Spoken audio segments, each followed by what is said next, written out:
Hello and welcome to another build that really didn't need to exist in any universe, and that's exactly why I made it. So today I'm in Windenburg and I'm building a village for the garden gnomes. And you might not think that that's necessary, but I think it's very necessary. So if you like builds that require the power of imagination to animate them, do subscribe. So we're here.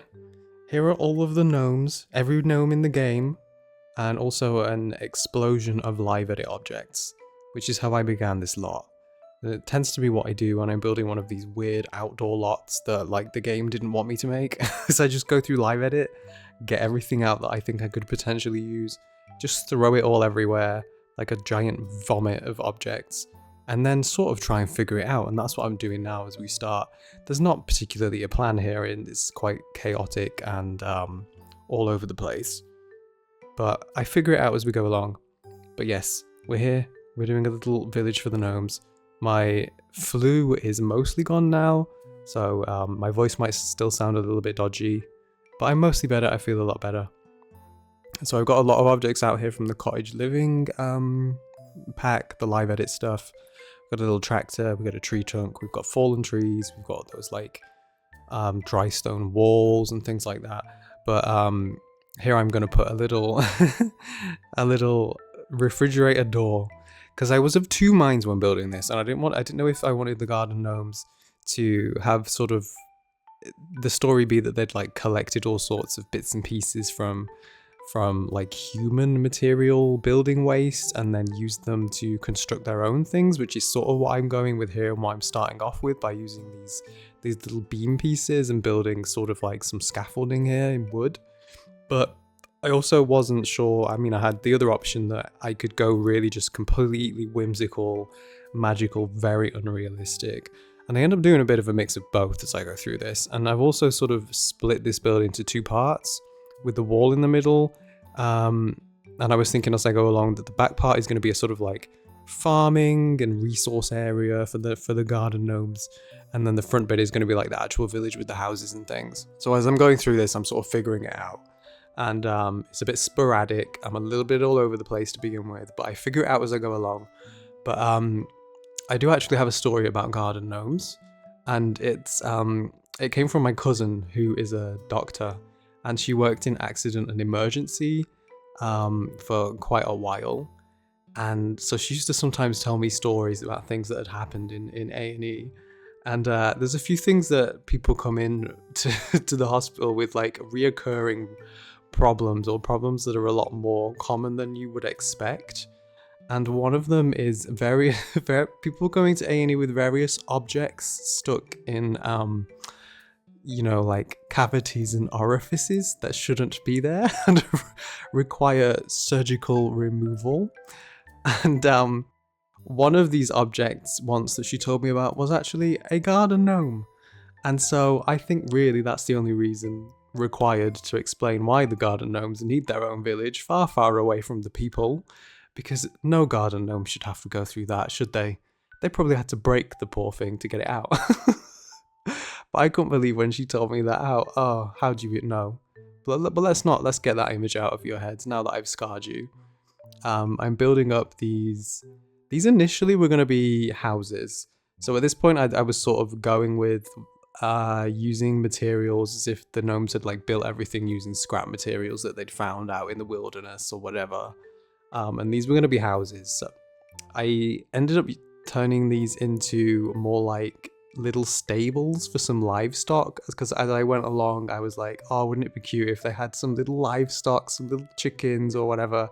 So we do end up with some chickens and some farming gnomes.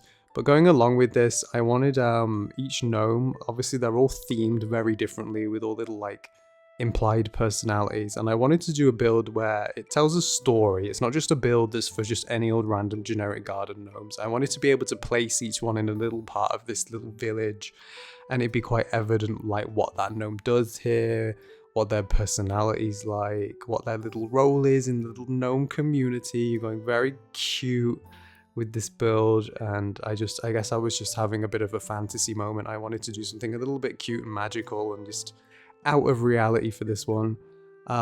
So I do end up placing them all in little positions at the end, which you'll see where they all have a little role, a little job, a little cute character in the community. But I'm still sort of going through these live edit objects, and I've sort of placed most of them at this point. I ended up using these logs, the hollow logs. I had this idea of really enclosing this and making it something that looks like it would be hard for a human being to find. So I ended up thinking that I'm going to enclose this with a wall and then foliage, and the way that the gnomes get in and out of this little village is through these hollow logs. Because realistically, like, I think people would notice if there was a village of gnomes living in the middle of Windenburg that they just stumbled into. So I specifically used this lot because the access point is just this quite rural pathway. You wouldn't even call it a road. And then I closed this off. As you can see, I'm using these dry stone walls to really just enclose this whole lot, and then leaving these gaps that I use these logs so that the gnomes can come in and out at these sort of 2 lake access points at the side and then 1 access point to this road. But that's the only way that you're going to get in and out of this lot. And hopefully it adds a little bit of realism that, like, this is how they live here, because they're not easy to find. I have a tractor there. I have all sorts of bits and pieces. A lot of the stuff is from cottage living. Some of it is from like eco lifestyle and things like that. I use a lot of dirt in this build, but I'm using tool mod here to nudge these logs further out of the lot. You can use tool mod, if you don't know, to place things beyond the lot boundary. So that's what I do a lot here. A lot. So the wall goes all the way up to boundary edge, but then to enclose it, I'm using tool mod here to, like, place this fence at the edge of this road, making sure I put it in the correct place. And then fill all the spacing with some foliage a bit later on. I've got these hedges out that match the ones that are already in the world, because I really wanted this to blend in. I'm quite into blending, using tool mods to nudge things out of the lot at the moment, to blend things into the world, because I don't like how you can do a really detailed lot and then the exterior of it beyond that white line edge is just like barren. I like to sort of blend it in, have it a bit of a gradient of like foliage and things. I'm using these large bushes to fill in that space, and I do layer this up quite a bit. I didn't want to do it too much at this point though, because I didn't want to place so much vegetation that I couldn't see what was going on inside the lot. But here I'm using these little toadstool things, which are chairs. I believe they're chairs. And this is where I did that more magical style. So I actually put doors and windows on these, which is very unrealistic, but it was I just wanted to do a little, I suppose I was thinking, you know what, I want to do a little like Smurf village. Because I think are the Smurfs gnomes? They're like blue skinned, but I think they're gnomes, right? Well, this was reminding me of the Smurf village. So I'm putting these windows on and the doors, and those aren't actually from the doors and windows catalog. They are from the live edit. So they're actually live edit doors and windows.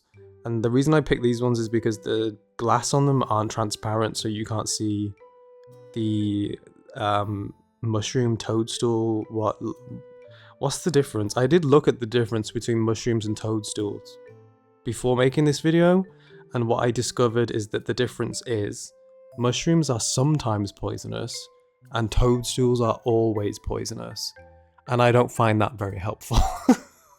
Because that's it. Google said, like, you should always be careful, never eat toadstools because they're always poisonous. So you need to be careful and make sure you know if you have a mushroom or a toadstool. But it doesn't tell you how to actually identify visually the difference between a mushroom or a toadstool. So I just find that quite unhelpful and would suggest that you just don't eat fungus whatsoever. It's my conclusion from this lack of information is just don't eat fungus. But I'm here using the terrain paint. I started off using this swatch it's actually a grass swatch, even though it looks like dirt, to make a pathway, and then I layered it up with this actual dirt swatch, which is just dirt. But I used both because it came out with this sort of like, one of them was too dark, the other was too light, but mixing them made this nice sort of like dirty, sandy looking path that I quite enjoyed. I'm using some foliage. A lot of this foliage is from cottage living. These, like, are those called foxgloves? The tall flowers. But really with this build, what I was trying to do, and one reason I really wanted to do it, is I just wanted to see if I could scale down Because obviously The Sims works on like a single scale system where the intent is that you build a house. So all of the objects are made to be house size. So I just thought, if I use these tips and tricks, tool mod, the scaling up keys, floating things, can I actually make something that is in a scale that Sims is not designed for, i.e. like shrunken down so that rather than Sims, I'm building on the scale of a garden gnome. And it was fun to do, and it kind of worked a lot better than I thought it would.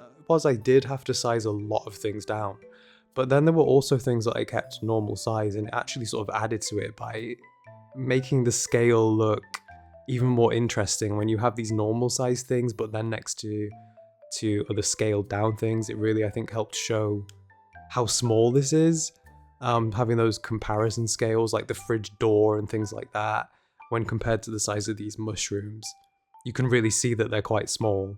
Whereas if I hadn't done things like that, I think the scale would end up quite lost, and it could end up being a bit ambiguous in how small this is, because this lot is actually a really small lot. I think it's just a 15 by 20 or something really small like that. I forget exactly what it is.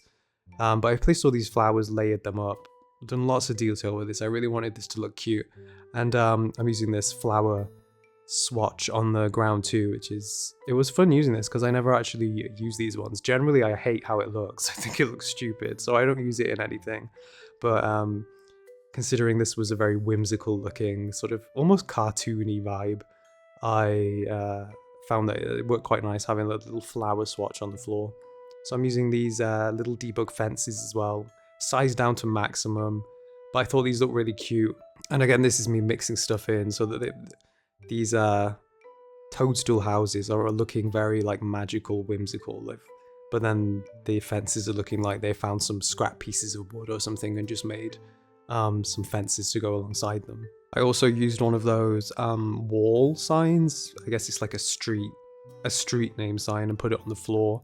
And again, that's an example of another item I've placed for scale, because that one isn't scaled down, I don't think. That's actual scale.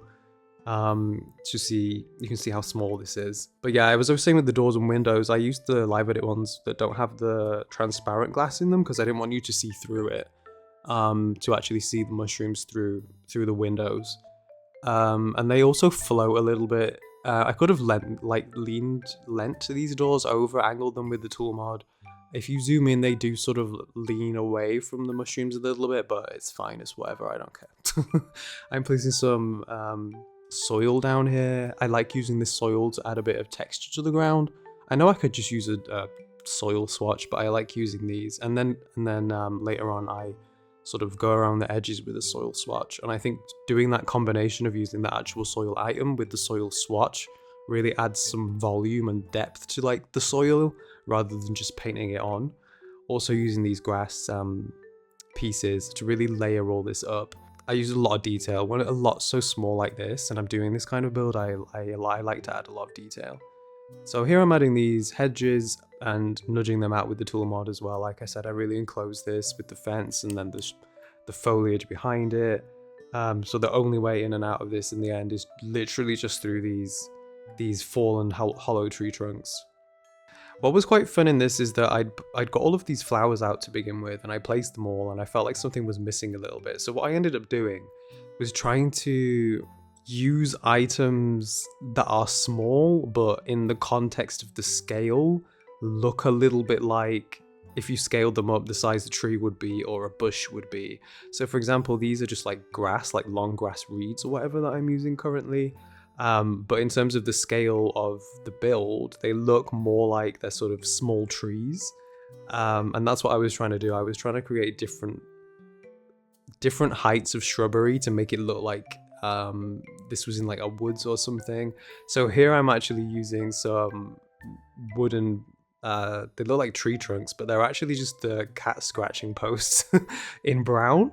And I'm just scaling these up and down a bit for some variation, but these look like tree trunks. I did consider adding some actual like leafy looking shrubs, floating them to like the top to make it look like they were actual trees, but I didn't want to interrupt the sight line above the houses too much, and I thought they looked nice enough like this, but it added a bit of height variation that I think added something. And then I'm just putting this little lookout raven here on top of this wooden piece too, because I thought that was cute. Have a little pet lookout raven to see if any Sims are coming and they can all hide. An obligatory children's paddling pool was required because one of the Sims has a little rubber ring for swimming, and that one needed some water.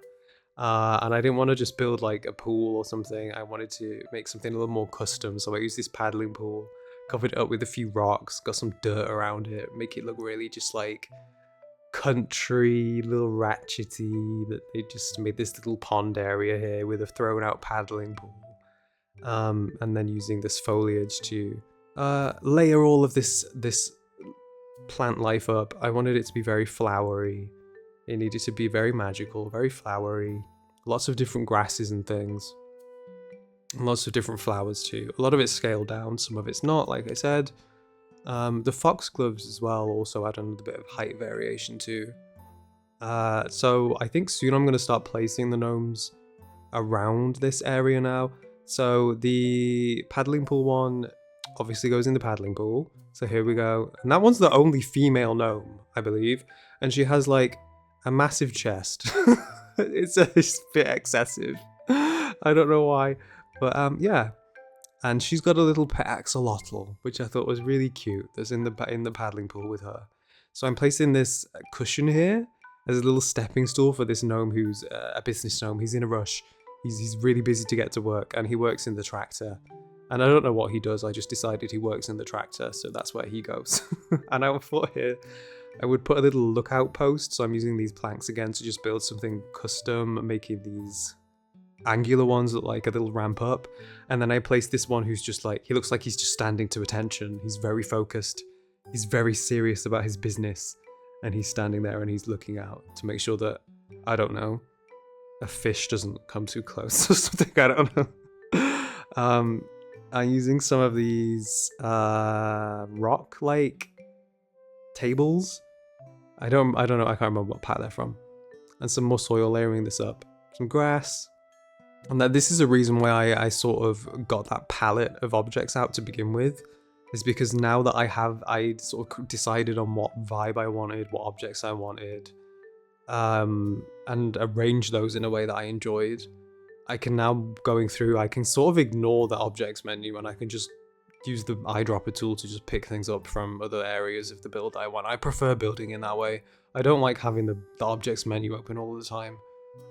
Wow, my voice is like, I think my voice is still a bit more croaky than I expected. I can feel it. I can feel it like it's getting a bit tense at this point. So here we're onto the farm bit. I placed some soil in this tire. And this is going to be, because there's a ghost gnome, and I really didn't know what to do with this, because I didn't want a scary part of the build, so I just did this little cute little graveyard, and then I was like, you know what, I'm going to put this gnome as if they've climbed up a ladder and had a tragic accident, and now they've become a ghost, and they're just leaving the ghost graveyard like, oh, well that's just my day ruined, isn't it? I'm a ghost now, because I fell off my ladder. I just thought that was quite funny. Yeah, so I made this little graveyard area with those gravestones. I think are from like the Island Living, no, or is it Jungle Adventure? I can't remember which one it is. Putting some soil to blend this in. I just really enjoyed being hyper detailed when I was building this. I love getting all of these little pieces out, making them even smaller than they're meant to be, and just layering them up.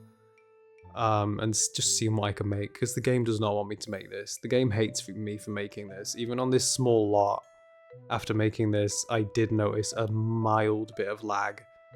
And it's just because I placed so many bloody objects. Just like individual planks and things like that. Even these cabbages are just sized down, tiny little cabbages.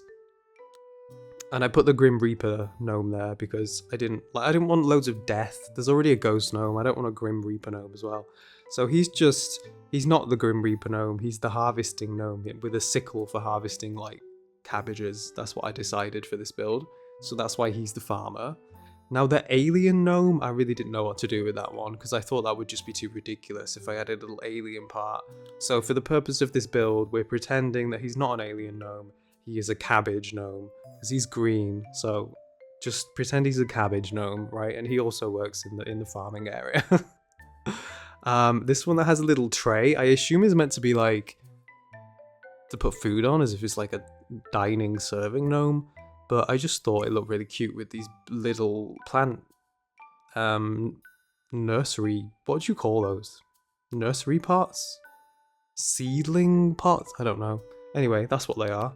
And he is the planting gnome. He's also a farmer. I don't know what all of these things are. And then the one on the chicken is riding that chicken into this little pen that was going to be a house, but then I decided it's a pen. So that's what it is now. What else am I doing? Just placing a lot of soil. There's just a lot of soil in this build. I do think so I have a friend who's from Belgium. This is another a gnome story, okay? And we were comparing like TV shows that we'd grown up on once. And he sent me this TV show, and it was this Belgian kids TV show. And it's just a bunch of gnomes living in the woods. And it was called like Plopsy Ploopsy or something, I don't know. But so now, I've never been to Belgium, but in my head, this is what Belgium looks like. So if I ever go to Belgium and there's not like little mushroom houses, I'm going to be really upset. Anyway, back to the build. I placed some chickens. Here's the chickens. And some little chicks as well. And I put some rabbits in that other little pen as well. It just ended up so cute. And I've placed all of these gnomes in a way that makes it look like they're in the middle of doing something. That one in a in a bear suit, I decided that they don't have a scarecrow, they have a scare gnome in a bear suit. So that's the one that stops the crows from coming and eating the crops by being a scary bear who lives in a little mud house.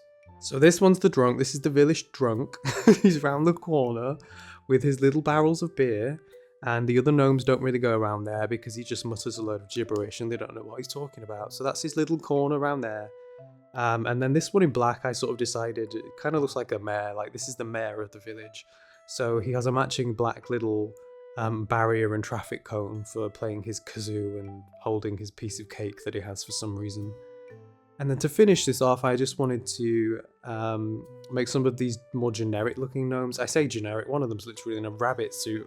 But I was like, you know what, little flowery meadow field rabbit, and then one who's just doing a yawn. He's come out of his house and he's doing a little yawn. And that's it. That's the build finished off. And I did a few more bits and pieces, so we're going to go through in this cinematic. My voice, will it last? Let's find out. I got so bad during this video. Apparently I'm not as recovered as I thought I was. But here we are.